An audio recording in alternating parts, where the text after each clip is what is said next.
Yes, sir. Woohoo! What's going on? What's up, dude? I just got off the phone with an awesome opportunity to meet like 1,000 dentists next week. Are you serious? I'm not joking. Yeah. So this event's in Long Island called the Greater Long Island Dental Meeting. Yeah. It's hosted at the Hilton, and I literally was just talking to Baldeep, like, dude, like we should go to this. And so he told me like just call the woman. And so I called this person, and she pretty much just said like just come by, no charge. I'll introduce you to all the dentists, and you know if you like it, you can come by as an exhibitor next week. I was like, oh snap! Not next week, next year, Yeah. next year. But it's like cool. It's I'm getting like a walkthrough of all these dentists. So trying to do the Gianna pool. Dentist. Huh? Right. You're going to meet and greet the whole staff beforehand, and if you like, you can get a booth. How much is a booth? 5,000. So you just need 2 clients, then you can cover your costs. Yeah, but it's too late to do it this year. So the approach I'm gonna have to do is literally just like shake hands and talk to dentists next year. That's fine. Yeah. That's so cool. Absolutely love it. That's like, so that could be the one thing that like, you know, like that motion, like in your revenue, right? The like, hockey stick. That could be your fucking hockey stick. That could be the hockey stick. And then this week, James Cluster and I were doing an interview where he's going over how he got results from his dentist. Oh, cool. Cool. Super exciting for you, right? But forget that for now. Doing the carpet cleaning funnel. I've got like all the slides and all that shit. My carpet cleaning funnel did not work.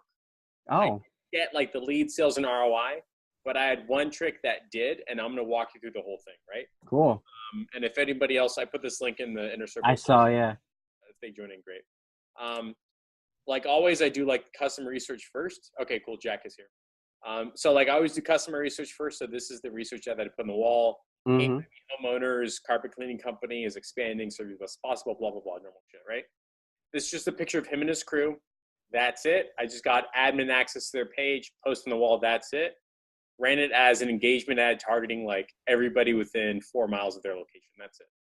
And he has over 814 engaged. Wow. That's a lot. Yeah, that's engagement, right? Yeah. In the custom audiences and things like that, I just started loading in like his email list, people who's been on his website, people who interact with his Facebook page, like standard stuff. I never tell my clients that. I say target customers, future customers, current customers, old customers. That translates into like website visitors or email lists, something like that. And what was funny is somebody in Miami that worked for their corporate saw it, liked it, and then we ended up getting likes from like Iowa and California and all the other franchises. So I'm kind of bummed because if I got him results, I would have gotten other people like signing up. Yeah. Right. But there's a couple learnings that you can take that will guide the conversation with your client, which you're going to go over. So people filled out the form. Why is it freaking out? Uh-oh. What's up, Jack? Hey, Not much. Funnel. Here we go. Cool. So normal stuff, fear, what do you want to learn, like goals, roadblocks, all that stuff. I probably got like 5 to 10 responses from the Miami market area. And then I dropped it in other groups to make up the difference. That was the first big red flag that it wasn't going to perform. If you don't get 15 to 30 within your serviceable zone, probably not going to have a successful. But I said, fuck it. Let's just see what happens anyway.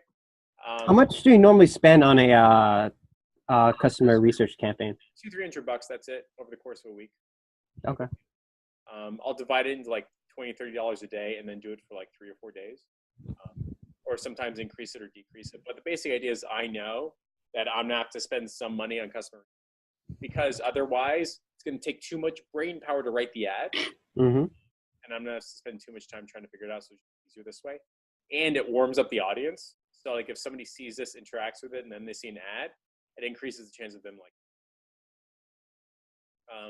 So we saw some interesting things here, like toxic products for dogs and kids, prices, brain tumor. I don't know if that's a thing. Carpet fading. Other things in here was reliability. For criminals, I think was in here or something along those lines. Like I don't know who's coming in my house. Just kind of interesting. Thoroughness. Are they qualified? Using that, I created this ad that said, sick and tired of cleaners that don't do a thorough job, don't get out major stains, and don't show up on time. My name is blank. I'm giving away a 2-room wall-to-wall, blah, blah, blah. Now, what was interesting is when I was chatting with this client, he was saying that he sells a lot of 2-room $78 packages. I believed him. I was wrong. He's a liar, either purposefully or unpurposefully. Either he thinks he sells $78 rooms, which he doesn't. He upsells the $78 room. He doesn't sell them. He upsells to them. Or number 2, he doesn't know his numbers. I find out later on he just doesn't know his numbers. Like, he's been in business for like a year and a half, and he still doesn't know how many rooms. Right. So that was like another big red flag. 2 rooms, $78, blah, blah, blah. Is this the guy that was on the video? Where Jeff was yelling at him? Yeah. I was like, I can't believe you lied to me the whole fucking time. This is the guy. Later on, I find out that he wanted to come and do another strategy session, and he wanted to continue the program. I was like, but I just yelled at you for an hour and a half. The program bombed, and you want to do it again? So there's like other things happening, but whatever. Like, I'm so thoroughly confused by this guy. You click it, you go to this normal landing page, standard stuff. From here, thank you offer, click call dial. Of course, it's a call around number. I listen to call, all that. Here's the results. You'll notice, so here is the people that like signed up. But you see a whole bunch of text check-ins. I'll answer that in 2 seconds. This is everybody that signed up using the normal customer research, Facebook ad landing page. What's interesting is the client called everybody back. I sneaky surveyed, everybody got in touch, all that stuff, but nobody ended up buying. As it turns out, he was bidding appropriately. That's his air quotes, or his words with my air quotes, appropriately for each job, which meant that like a living room and 8 upholstery chairs was $200+ bucks. Upholstery on a car was $120 bucks. Sofa was $266 bucks. A car was like $140 bucks. Like, he was bidding appropriately, which was way too much. Like, he was bidding so high on projects that nobody would call him back. And then he kept like getting frustrated with like the text notifications and couldn't find the leads that I was sending. But yeah, so I only got him like 10 to 15 or so this real like customer opportunity, and I had to make up the difference. And so I used one of like the things in the back of my pocket, which I call it a text check-in. So everyone who's ever done business with, name, number, email, all that, I just send them a quick text. Hey, this is Jeff with Carpet Cleaning Company. Just checking in if you have any problems I can solve with your upholstery, wood floors, curtains, or grout. I just sent this out to everybody who's ever done business with, like 900. And very quickly I got some. So this is stuff that I use when a campaign is totally bombing. I just do a quick text check and I hit 30 customer opportunities. Otherwise I would have to do this for another month, which sometimes I don't want to do. So the funnel itself only got this many customer opportunities, and nobody picked up the phone. They didn't want to talk to him. He's got a high-pitched voice. Nobody liked it. It was real. Like, I listened in, and it was just like the way he picks up the phone is just like, it's, hi, nice to meet you. I'm like, come on, dude, just like drop your octaves a little bit. Like, be a man. It wasn't working, right? But with a quick text check-in, we quickly hit the 30 customer opportunities. And then I find out that he's just bidding. So I want to say that my carpet cleaning funnel bombed completely in terms of lead sales ROI. I had to do a quick text check-in to make up the difference, and the client really wasn't bidding appropriately for this job. We ended up doing a strategy session after all of this, and I was driving home the idea you either like the most expensive person on the block or the cheapest person on the block. You're either Whole Foods or Walmart. You're either Apple or Android. Like, you got to pick one and do everything to it. And it took like 45 minutes of me using analogies and pounding it into his head that what he was doing was picking random stuff and trying to make it his own, which makes sense. But if you are trying to charge a lot, you can't be doing like Facebook ads in the poorest areas of money. If you want to charge a fair amount, then you have to be bidding appropriately, not appropriately. Like, you have to bid competitively. Mm-hmm. There's a great example where he bid $1,000 bucks. Like, somebody called him and said, I need you to clean the throw up out of my yacht. $1,000 bucks done. Great. Do you know why? Because that's high value. It's a yacht in like Biscayne Bay. The guy wanted it done today, wanted to guarantee it'll be out in 45 minutes. The guy drove over in 45 minutes with the crew and did it for $1,000. Cool. That's high value stuff, right? Like you can't have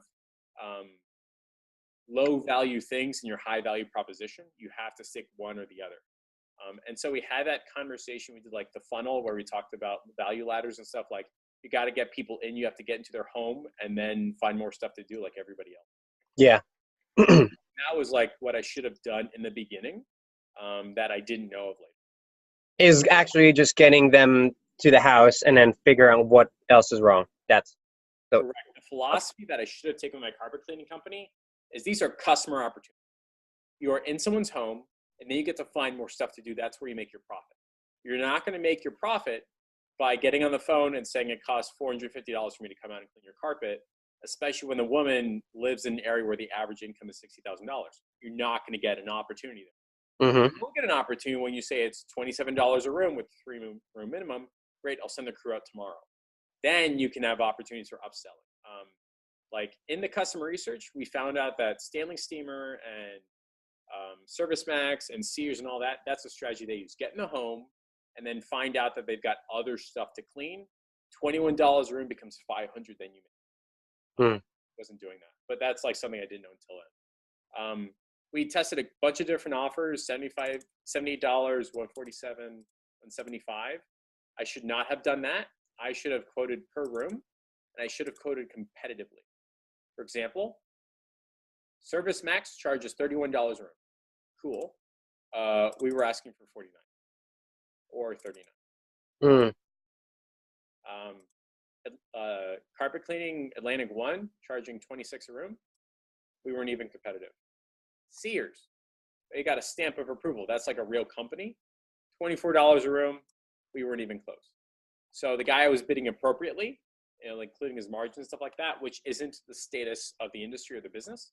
Like you don't make money by bidding appropriately. You make money by getting people's homes and finding more. Yeah. That's how the industry.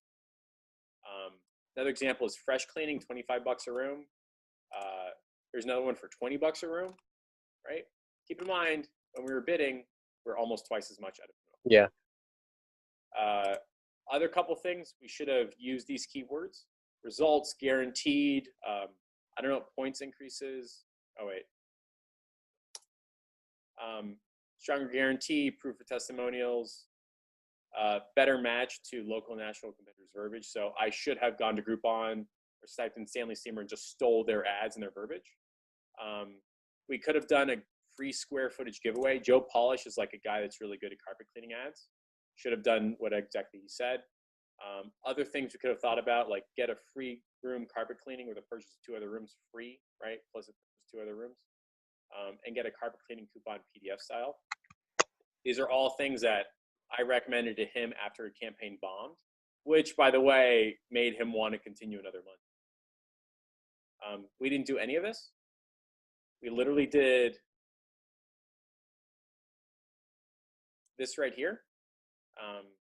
And we had like a 10-point cleaning money back on.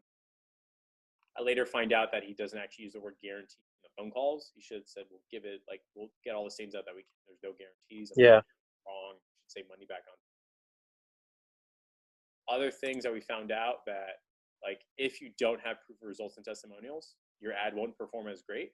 I don't know why, because for me, carpet cleaning is carpet cleaning. Who gives a shit? But everybody has a fucking opinion about like whether or not this carpet cleaning guy is any good, because they get to look down and go, he sucks. So having proof of results or testimonial is really good. Yeah, matching the competitor's verbiage and their prices, and then these are a couple things I would have tested later on. Here's an example of like, so this is ad versus other people. You can see immediately that if you're thinking about getting your carpet cleaned, this is not a break a habit over offer. This is the most expensive thing ever. And it doesn't include like, we'll clean like your Persian rugs. We weren't targeting really rich people. He only sends 1 guy, not 2. So they can't move any big furniture. It says light furniture moving. What the fuck is light furniture? I don't care if move the furniture. There are certain things that he will or won't do. and it's like a whole shit show. So he was essentially trying to do a value play while competing in an industry that's price sensitive. It's kind of like being the most expensive paper towel company. You're like, really? That's not a thing that goes in my. So like we were charging, what is this, like $35 a room, 19. This is 30 exactly.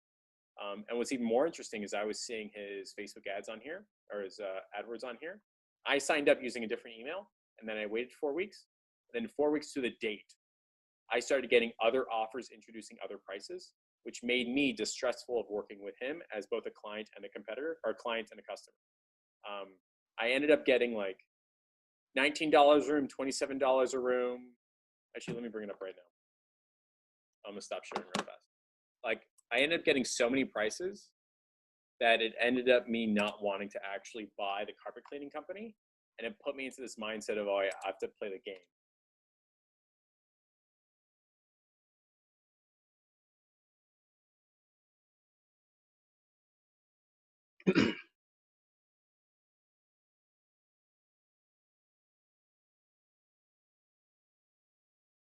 So if you were looking in the business of getting your carpet cleaned, you got 68, 158, or 178, or this other price that you saw on Facebook versus what you saw on the internet, and you end up having to play this like really bad game of I have to catch them at a discount, which is not conducive for a value-based business. What he was trying to do, it's conducive for a price-based business. Fine, great. There are companies that explore on that, but he wasn't bidding appropriately, so it was like this huge.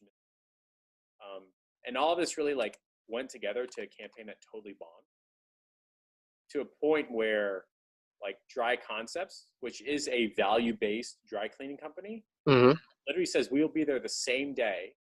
You can get your carpet cleaned today, and right? That's their thing, right?